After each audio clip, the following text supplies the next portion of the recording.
This is what we're going to call this evening. Precedence, presence, and presidents. We're going to get these two presidents up to the stage, and I'm going to do my best to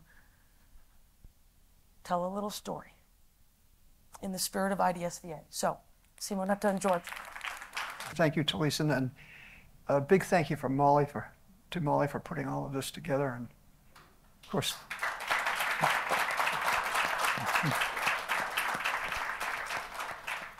and again, thanks to everybody for being here. I'm asking myself the question, how am I feeling right now, and how is Simonetta feeling right now, and what is the difference, if there is any, between those two sentiments? But I want to tell my side of the story as to who Simonetta Moro is. We were at an MLA conference. No, it was a CAA conference in LA. Now, I don't know, 12 years ago or so. And we were looking for a new director. So we were there to do interviews. And I was sitting in on a panel that was tackling the question, PhDs for visual artists. And there were three old geezers up at the front of the room, all of them directors of MFA programs, and all of them thumping the table and saying, no PhDs for visual artists. The MFA is a terminal degree, and we're not going to fool around with it.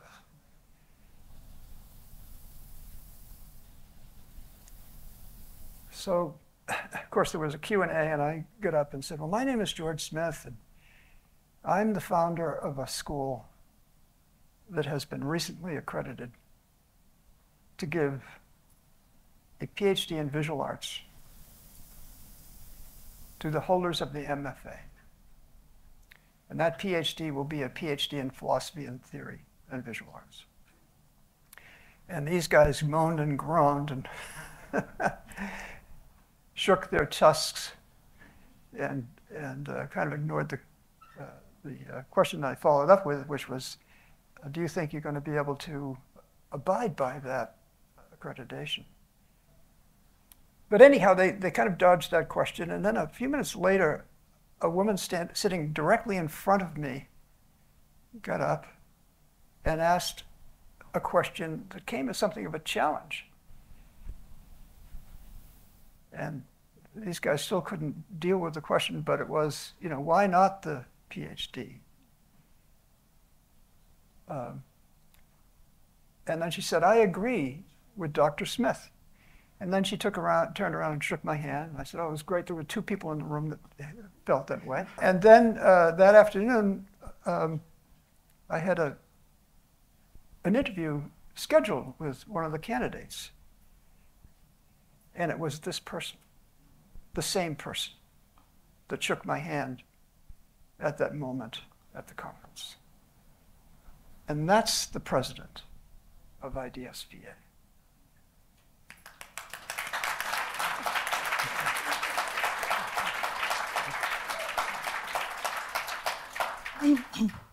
Thank you for reminding me of that moment. I have an even previous story to tell.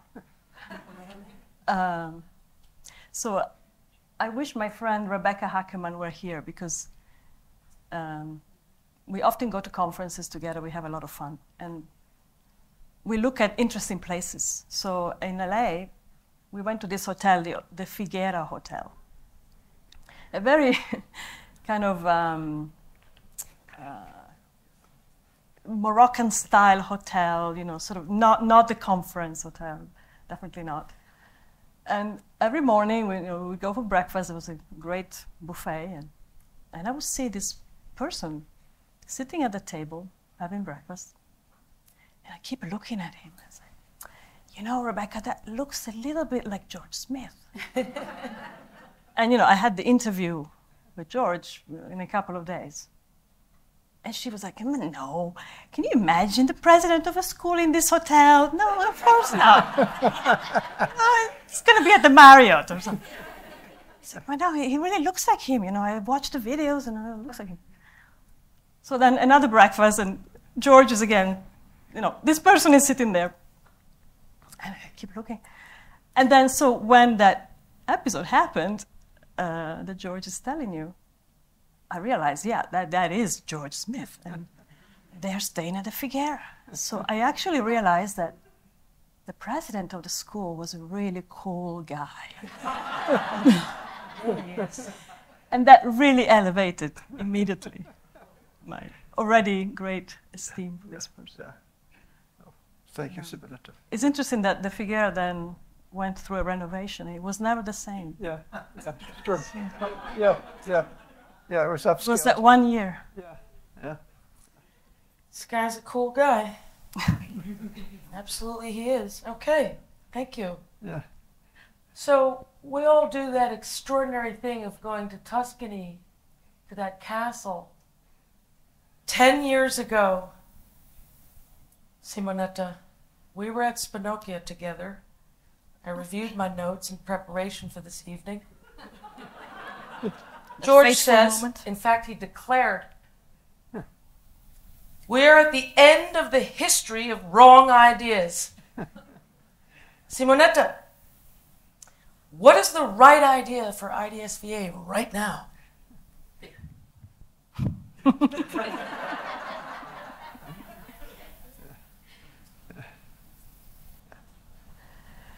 The right idea is not to have a right idea. Bravo.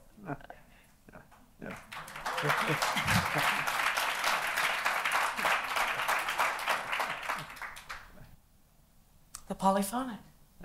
Yes, thank you. George Smith, a decade ago, we were at the residency in Spinocchio, and you declared, we are at the end of the history of wrong ideas. What is the right idea for IDSVA right now? The right idea is that we are still at the end of the history of wrong ideas. It's a slow end. Yeah. It was really extraordinary to reread the notes from Spinocchio and to think about this moment with you two. Yeah. And that I have this honor to tease out just a little bit of the conversation that we all want to have with each of you. Yeah. We've been having, that we'll continue to have. Thank you. Simonetta, outside of your work at IDSVA, what achievements are you most proud of for yourself? The idea of being proud, it doesn't sit very well with me. Jazzed. It's better. It was Chris Lonergan early on who said philosophy is mental jazz. Outside of IDSVA, I still have a life.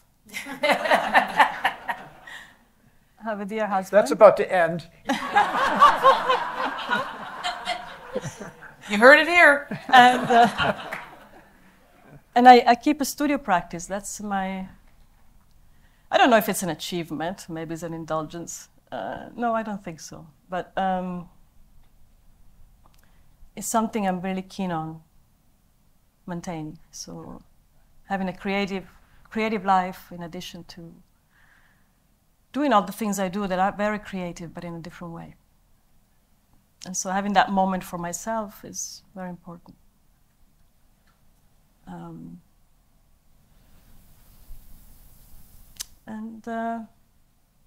Being able to keep relationships with people I love is important. Thank you. This is candid as I'd hoped it would be. We're as candid as we can be with this institution that is so personal.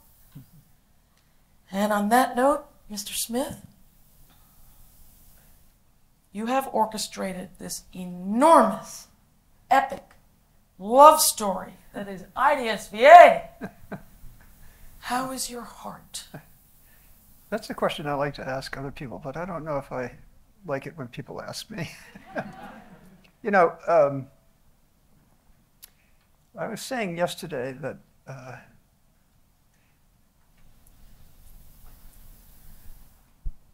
all of this is more than I can take in just now.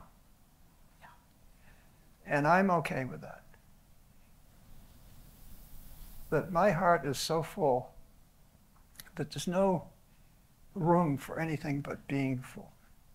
I know that everything that has happened today, everything that happened yesterday, you guys have been just amazing. I will be experiencing in my heart for the rest of my life.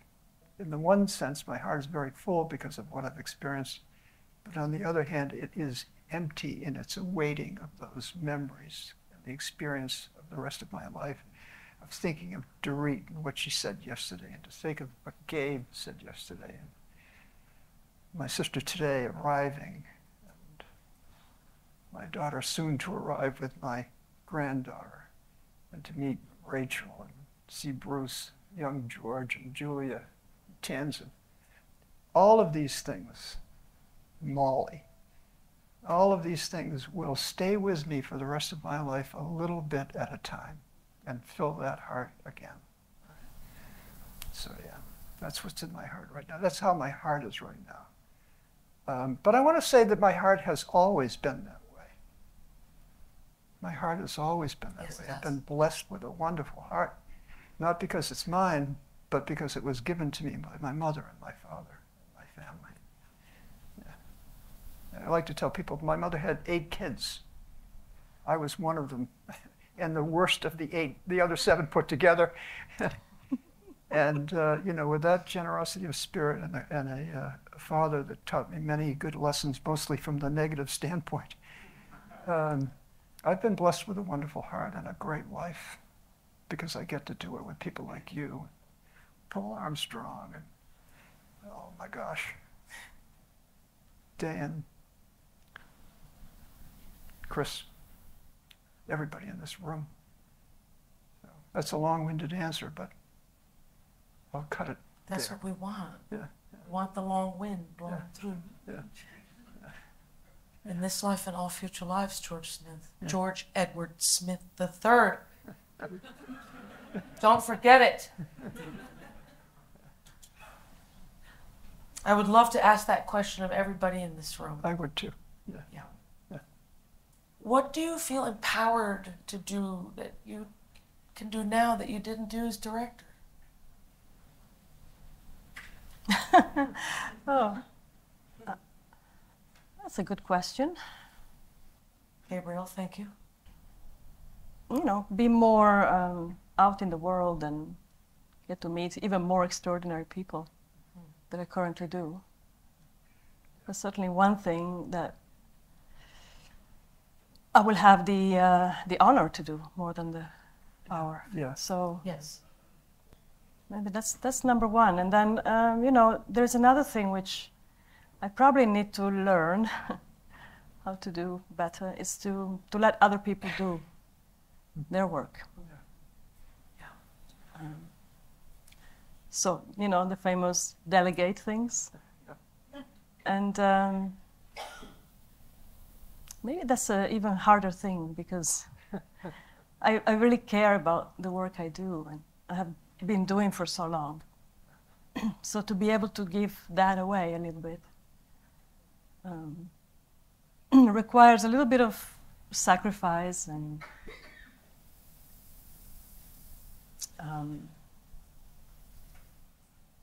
a certain,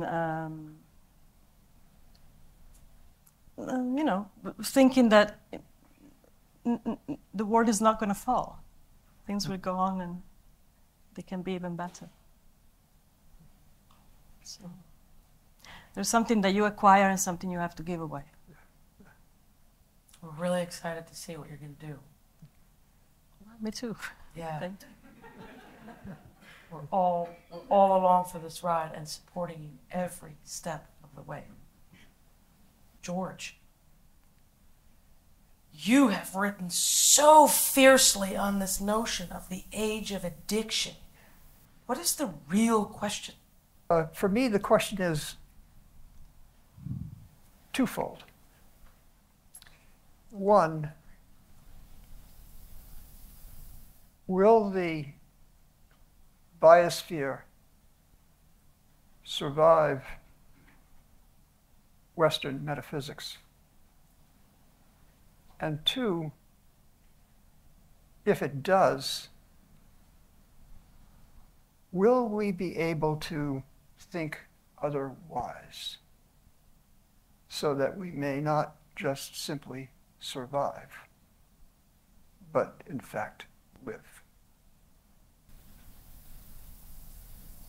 Simonetta, do you have an idea about continuing down this vein? Because there's this curiosity about the stake in the ground for this institution, and you've mentioned this many times, George, this idea of a stake in the ground with philosophy, and you've said it, I don't have a stake in the ground.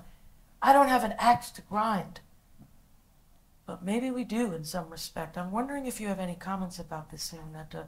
This is a big part of this man's rhetoric, as it were. Age of addiction. Yes, but I don't see that as being the defining element of the school per se. It's one of the facets through which we understand this idea of the dominion of one, hegemonic idea. So for George, that's his thing. He's analyzing that philosophically. What does it mean? And I think there are ways in which you can pursue that program of how to get us to think differently. Because ultimately, I think the way I understand it is that, how do we get to think outside of that dominating hegemonic imposition, right, of a certain kind of ideology. And each of us can do it in different ways.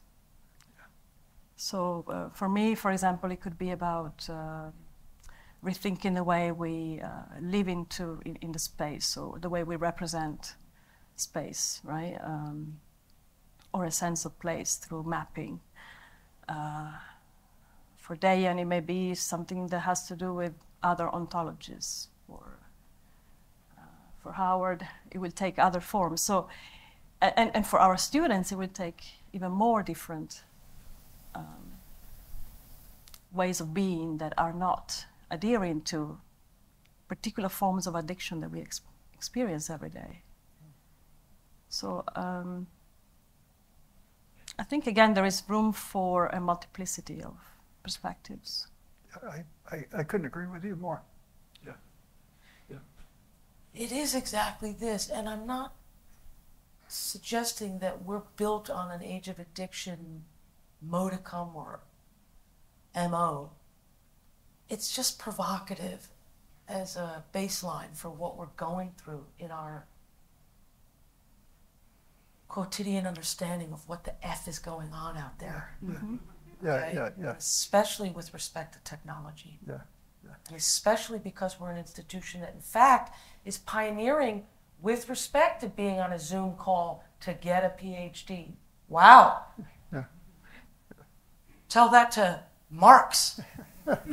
He did his PhD in the British Library. Have you read Das Kapital? We do for this school. The footnotes alone are a compendium of extraordinary. Yeah, maybe I could just elaborate my answer to your question on top of what Simonetta just said, so correctly said. When I say the age of addiction, I don't mean necessarily the past decade or 20 years that we've been seeing the rise in addiction to substances and technology addictions.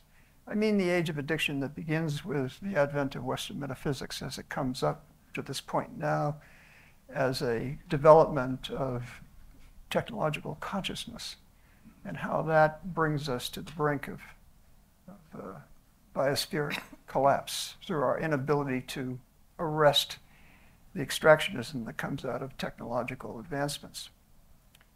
So that's where I'm coming from. And I so like what Simonetta says. What I love about IDSVA is that there's not one hegemonic, philosophical viewpoint that dominates our thinking that everybody has to get behind. We all on the faculty have a position that is original to us. and one that each of us supports in the other. And I think that is an example for our students that's really important. Everybody gets to go off and write their dissertation, not that it's contrary to Simonetta's notion of cartographic aesthetics, or mine with the age of addiction, or Dan's with ontology, or whatever. That these are just examples of how to think, not what to think. Thank you. Simonetta, we've got a strategic plan happening, and everyone's supposed to comment on it. Email is due the 28th. Yes. So You got it. please share one aspect of the new strategic plan that excites you. All of it. I think what is really exciting is that we are now entering a phase in which we really want to grow as an institution, bring in more board members. So that will be one exciting part of the work we are going to do in the next 5 years and beyond. And that will be an important step, to really establish ourselves as the leading institution for art and philosophy. And then there are many other things that go into the academic programming and, what we really want to achieve in terms of scholarship for students. That's very, very important. So the more we can do to support students, the better we are going to be. And I think that's really the number one priority.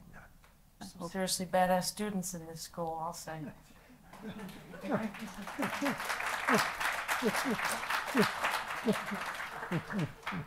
Thank you. George Smith. I am so lucky I get to tell my war stories. Summer of 2015, we were at Brown University. It was July, and it was warm, and it was an afternoon, and we had our one-on-one on a bench looking toward the Brown University Library. This extraordinary sunny afternoon, and you held out your hand, and you said, "You see that library? Maybe there are 5 ideas in there." That's a lot. Are there 5 ideas that you want to share with us?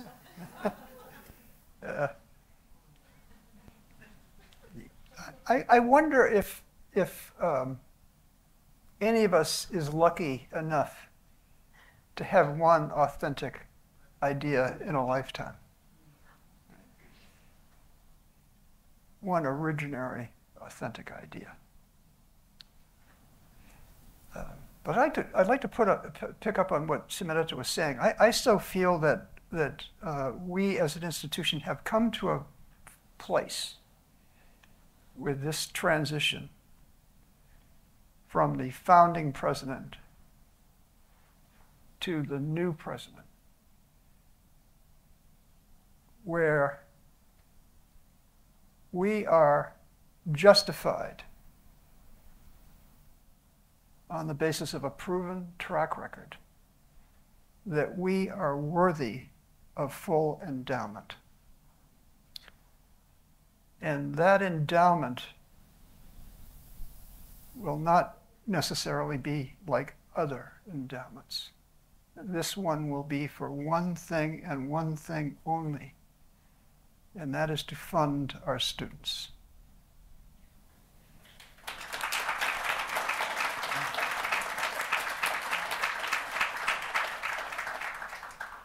And the reason for that is, in some respects, out of respect and even some measure of devotion for our students. But the larger reason is because we feel, I think everybody at the school feels, that the future depends largely on a new mode of thought that would come from the thinking of the artist-philosopher. And to preserve in perpetuity that promise and that possibility can only come from endowment. And I think that for us to establish that promise and that possibility is as important as anything any institution can do right now in the world today.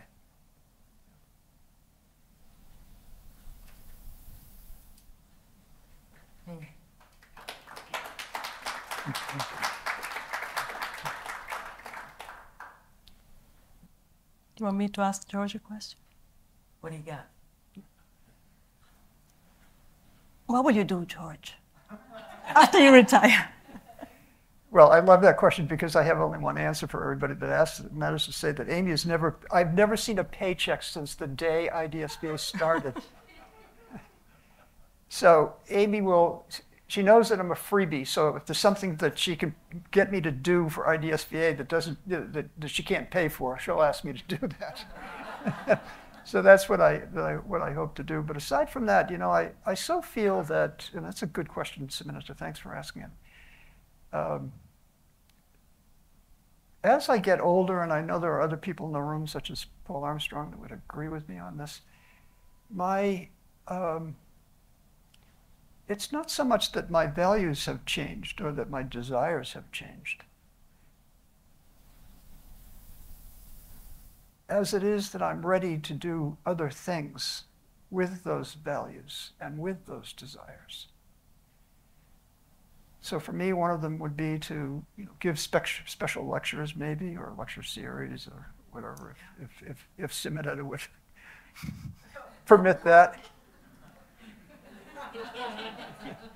But the other is to do more gardening, to do more walking, to do more sailing, to do more time with my grandkids and with my sisters, my brother. It's really true that after finishing a task, and this job has been a task and a delightful one, not an arduous one, but a task nonetheless that I think is finished precisely so far as we are now poised for a very different moment in our history. That my sense of time is such that I want to make more room for my grandkids, for the garden, for the walking, and for the thinking, and for the writing, of course, because to scratch out a couple of pages when you're an administrator is almost impossible, not because you don't have enough time, which is the case, but you also don't have enough mental space, right? So now with those two things opening up a little bit, I'll be bothering Simonetta and Dan and the rest of the faculty with more really shabby drafts that they have to take a look at. Howard Cagle, give me some feedback on.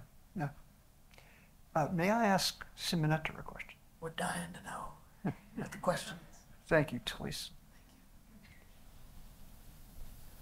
How did you ever get mixed up in this mess in the first place, Simonetta? But more seriously, how would you describe the artist philosopher? This is not one of these things where we sit around and say, okay, this is what the artist philosopher is, and this is what we're going to tell the students it is, and this is how we're going to tell the press what it is. There's no monological definition of what that term means. And I would love to hear Simonetta speak a little bit about that now. Yeah. Mm. That's a great question. Actually, last night, Diane and I, Professor Lukic and I, gave a little performative piece on 6 memos for the artist philosopher that we had fun writing together. And so in a way, that tried to capture what the artist philosopher is. What does it mean for us? And of course, it doesn't exhaust itself in 6 points, but in a way, they all touched upon this idea that there's not just one definition of it. The artist philosopher is a hyphenated word, so it already contains not so much a duality, because that would be, again, a way of betraying it, the multiplicity in it. But it's like not wanting to decide that you are one thing or another, and not wanting to, again, submit to this way of thinking that you have to be either one thing or another thing. And that has been a kind of like a struggle for me in some context where I had to explain what I was doing to people who did not understand the possibility of embracing more than one thing. So, you know, you have to specialize, you have to be this or that. And so being able to embody that figure that is neither this nor that and everything and both at the same time is where I find myself at ease, right? And I think many of you probably understand what that feels, more than you can actually define it. So first of all, it's maybe a refusal to be defined by that univocal way of being defined, a refusal of disciplinary boundaries that other would impose on you. It's a kind of fluidity so that you can think philosophy from an artist's point of view and make art from a philosophical viewpoint, right? And I really so believe that that enriches both art and philosophy, but not only, it enriches the conversation that is so much more than that. So that whenever you speak with somebody about anything really, you know, what you care about, it can be politics, it can be gardening or watching the latest show, you're bringing something to it that is a little bit more than the usual banal conversation. So, so there is this idea of multiplicity, but also something that is not easily contained within a boundary. I could say more, but maybe Beautifully said. I'll stop there. Yeah, beautifully said. Thank you. The hyphenation as a hybrid. Thank you. Yes, that's a great word. Yeah. It's a form of hybridity. It is curious. And that's scary to a lot of people. Yeah, it's true when you say artist philosopher, some people, they need a minute. Yeah. That's why IDSVA is here to disrupt with that. So how did I get messed up with this? Yeah. It's because you understood that. And I somehow felt that, oh, this is a place where I can thrive. Not just trying to fit in. And we have certainly seen you thrive, and now we are just thrilled.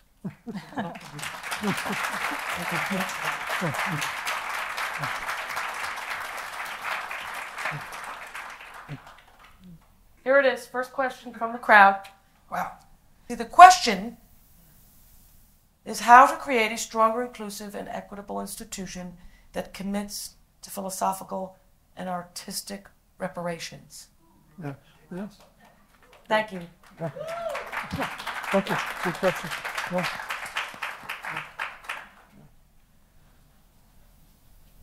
Go right ahead. Well, Matt, thank you for first. that question. It sounds like very much in line with what we have been doing from the beginning and what we continue to do. So, you know, the how question rests upon the ability to attract more and more people who can be taking out the role of faculty, of mentors, of students, that have the capacity to carry on that project. Yeah. So, and I see, you know, the way to do that is to make it possible through. For students, again, it goes back to the question of supporting their work. Yeah. So, providing more funds, more scholarship for that. And I think you know, faculty are already noticing that we are doing something different. And we have been able to attract incredible people. We continue to do that. And one thing attracts the other. Right? Students' work that is getting more and more out there. And one thing we haven't mentioned is the number of publications that come out of dissertations. So, I want to commend everybody in this room for carrying that work forward. It's so important. Yeah. It's hard to find any other PhD program that achieves that. All right. Yeah. So true. So that's really amazing, and that's what brings more attention, of course. Yeah. So, George, anything you want to add as Well, I mean, I don't know. current president? I don't know how I could better answer the question than you just did. I would say a couple of things there. One is we should also give credit to people like Jekka and Nobel and others that raised this question years ago. And that was at a time when my feeling was, look, our mission here is largely the critique of Western metaphysics, and therefore we should read Western metaphysics very closely and devote our attention to Western metaphysics. And the pushback kept on coming along. Well, look, we want to see more of ourselves in the curriculum and in this experience, and we want to see more of ourselves among the students and in the faculty and in the administration. And I have to say, because of the people that were raising these questions, people like Jekka, there are so many others that are here that were part of that conversation from the very beginning, that it was a conversation and not a debate of any kind. We met numerously, and Simonetta was very much a part of this, to ask that very question. And I have to say at this point, and Amy, correct me if I'm wrong, I think I hate this term, I really do, but our diversity rate among the students is 37%. That is probably higher, I'm going to guess that's higher than any other advanced PhD program in the humanities in the United States. So yeah. It's not as though we haven't. And there are many reasons for that, but obviously it has a lot to do with the students making it clear that that was a primary value that they held in precious treasure. And we worked together to make that happen, which allowed us to attract more people of that kind. But I would also say that the answer lies primarily in that hybrid concept, the artist-philosopher, that it's there, that is not either or, that there is this openness to a multiplicity of modes of thought, ways of living, ways of being in the world, and that those multiplicities are represented in the museums that we go to around the world, the cafes that we go to, the studios that we go to. So I think the answer to that question is one of becoming rather than starting or initiating. I think that we're already very much doing enough to be proud of, and maybe that's the only way I would use that word, but not enough to be satisfied with. All right?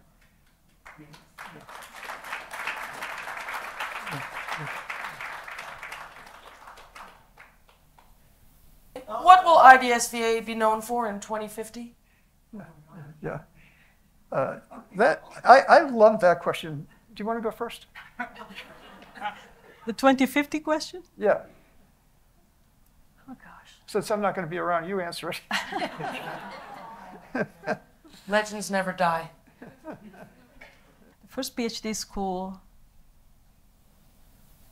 who believed in the artist philosopher and was able to preserve and advance a way of thinking that will, in fact, change the world. Yeah. I'd like to pile on to that, if I may. Of course. Yeah, I so agree with that. I would add to it that in my view, if our mode of consciousness is going to change, not just here in the United States, but worldwide, then our mode of education has to change. And I would like to think that IDSVA will be one of the, I don't like this Channel 2 word or PBS word, but be one of the great catalysts for that, that fundamental change to happen. So that in fact, human beings do think differently. That human beings do think in a way that includes not just the thinking of the artist and the philosopher, but the thinking of the indigenous artist and the indigenous philosopher, and the autre artist and the autre philosopher, and the criminal philosopher, and the auto artist, or whatever the case may be, that all of these multiplicities become open to human consciousness in a way that they are not now in general, but they surely are here, at least in principle, at this institution. Oh, beautiful. Because I thought of this word as you were talking. Poesis. Yeah. What is your favorite poetry or poem and why? Yeah. Thank you. Yeah. What is your favorite poem, George Smith? Oh, gosh. I don't know that I have a favorite poem. I don't even know that I have a favorite poet. I think my favorite poem is the one that I'm reading. And maybe my favorite poet is the one that I'm talking to. But I will say this. The poem that becomes a favorite poem for me is the one that invites me to listen. Yeah, the one that invites me to listen. Simonetta? That's a difficult question. Every question that starts with, what's your favorite? Sure, I don't know. Inevitably, we tend to remember things that they taught us in school. Those are the things that stuck. Yeah. And I loved your poem, by the way, the one you read, the one you recited last night. Well, thank you, Simonetta. So I don't know that I have a favorite poem. I actually I try to read poetry regularly, and every now and then I encounter some really amazing poems that unfortunately I can't repeat, or I can't really remember verbatim. But you know, there is that there's a canto from Dante Alighieri's comedy that they made us learn by heart, and there is a sentence.